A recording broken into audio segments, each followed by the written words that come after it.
Hello there everyone, and welcome to this Biology Mind A-Level tutorial on Tertiary and Quaternary Structures.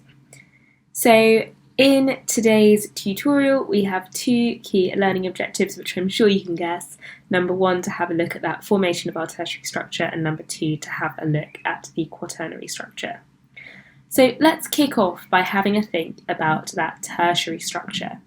So in the previous tutorial we met the primary and the secondary structures. We know the primary structure is our sequence of amino acids in our protein, and then it's the chain of our amino acids that's formed. Then our secondary structure is those alpha helices and those beta pleated sheets. So our tertiary structure is building upon that. So it's our interaction of our alpha helices and our beta pleated sheets to form these polypeptides. So this is a polypeptide. And this overall is our tertiary structure. So it's essentially just the further folding of our secondary structures. So again, it's this 3D structure. So let's have a think about what is going on in our tertiary structure. So our tertiary structure involves 4 types of bond forming between these alpha helices and these beta pleated sheets.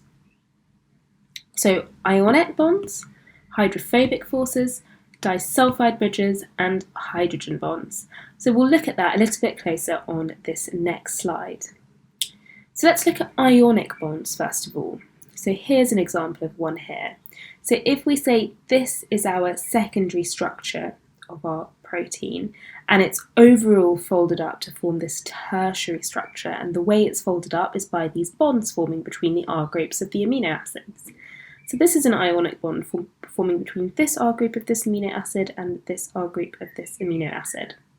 So we say it's an ionic bond because it's this electrostatic interaction between this positive charge and this negative charge. So that allows this part of the protein to be attracted to this part of the protein, which means that it folds up in this way, which contributes to the overall tertiary structure. So you see how that works? And then let's say just above it we have this disulfide bridge. So a different type of bond, but it's doing the same thing. It's causing the protein to fold in this way, which is quite smart. So disulfide bridges are covalent bonds which form between cysteine residues. Then let's have a look at our next type of interaction. So these are hydrophobic forces. So they occur between non-polar amino acids. Now remember, hydrophobic comes from hydro, from the Greek for water, and phobic from the Greek for hating. So water-hating R groups of the amino acids. If they're water-hating, do they want to be on the outside of the protein or the inside of the protein? So they want to be on the inside of the protein. They want to be nice and nestled within our protein. They want to be hidden away from the water. And that's what you see here. Look at our R groups, which are hydrophobic, nicely hidden away within this protein. No chance they're going to be exposed to any water in there. So that also stimulates folding of the secondary structure into this tertiary structure in this region of our protein. And then finally, intermolecular forces in these hydrogen bonds. So remember, hydrogen bonds are a special type of dipole-dipole interaction. So let me just jot some annotations onto here. So there we go. So it's a dipole-dipole interaction when a hydrogen atom is bonded to a strongly electronegative atom, and it's existing in the vicinity of another electronegative atom with a lone pair of electrons, which means that we get this dipole-dipole interaction, this intermolecular force, and this hydrogen bond, which is very easily broken and remade again, but also in combination with other hydrogen bonds forms a very strong force that holds this secondary structure into a nice tertiary structure. Now, we've thought a little bit about that tertiary structure there. Sorry, if I just skip back onto the other slide again. So that was our tertiary structure here. It's our secondary structure folded up again with more bonds in it. Those 4 different types of bonds. Now, some proteins just consist of a tertiary structure. So they're just that one polypeptide. That is the whole protein. But most proteins are more than one polypeptide chain interacting. So this is when the quaternary structure comes into play. So you can see that this here, this light blue structure, is one polypeptide, and this darker blue structure is the second polypeptide. Now, they are interacting together to form a protein made up of multiple polypeptide chains, and this interaction is our quaternary structure. And this tends to be the final 3D conformation of a protein. Now, I said before that tertiary structures can be the final 3D conformation, which is true. That's if they're only formed of one polypeptide chain. But if multiple polypeptide chains are interacting, the quaternary structure has to exist because multiple polypeptide chains interact with each other. That's the quaternary structure, and that's the final 3D conformation of a protein.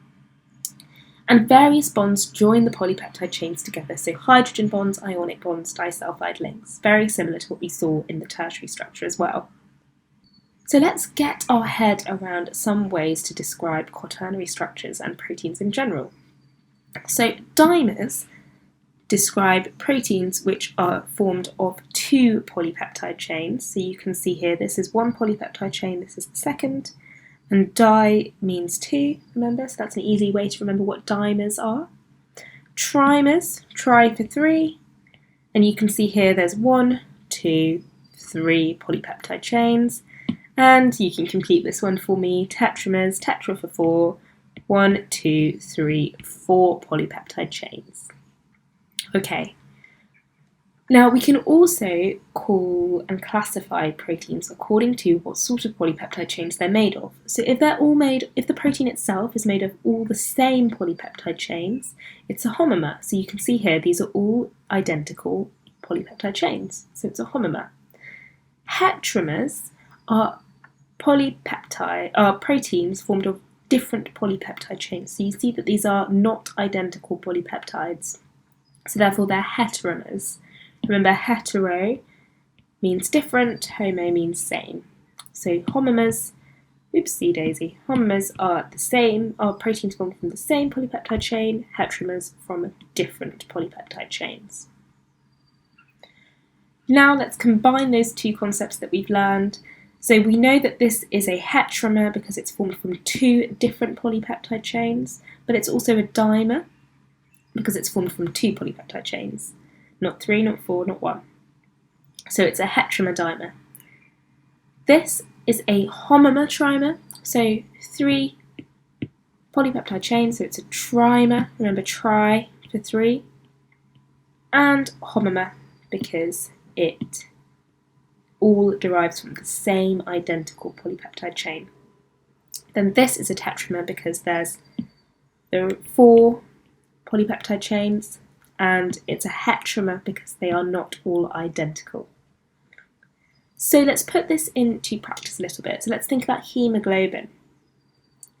So hemoglobin is formed from these 2 alpha chains and 2 beta chains.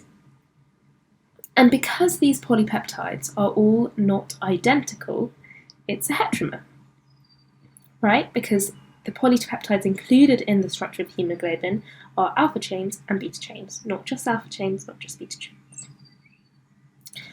So it's a heteromer. The polypeptide chains are non-identical.